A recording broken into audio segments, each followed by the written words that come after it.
Heinemann Higher, Chapter 7 on Polynomials, Exercise 7k, the mixed questions at the end.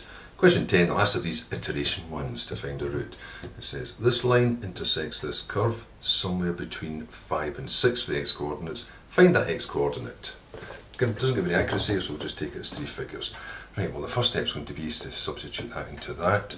So I've got x cubed minus 12x squared plus 41x minus 30 is equal to 3x minus 16.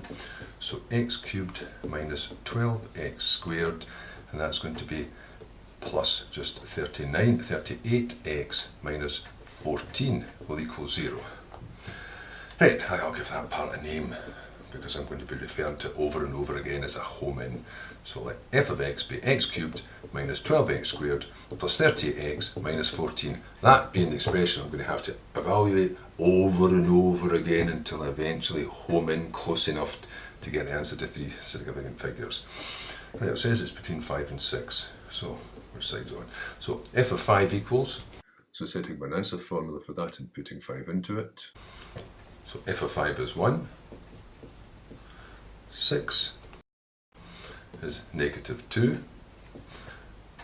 Drawing a little line, we would have 5 and 6. At 5 it's 1, at 6 it's negative 2, so it looks crossing closer to 5. So what I'll try then is something like 5 point, why not just go in with 5.2, see if I get lucky with that. And that's negative 0.272. So that means at 5.2 it's still negative, it's between 5 and 5.2, so I'll try 5.1, and that's positive 0.331, so it's between 5.1 and 5.2. Right, let's go halfway then.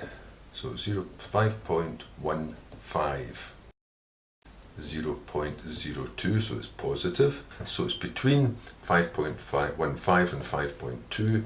It's quite close to 0 there, quite far away there, so I'll stick to one just a wee bit further up towards 5.2. I'll try 5.16, and that's gone negative. That's perfect. So that means I've got my 2 consecutive values then. So all I've got to do is try 5.155, and then I can decide which of them it's closer to. Is it 5.15 or is it 5.16? At 5.15 it was positive, at 5.16 it's negative. It's just a case of halfway, which side's it on. So 5.155 then, and that's still negative. Pretty close though. So at the halfway point it's still negative, which means it must be crossing towards 5.15. So finally then I'm going to say this then. The root is going to be 5.15, connect to 3 significant figures. There. Right, that's the end of this tedium.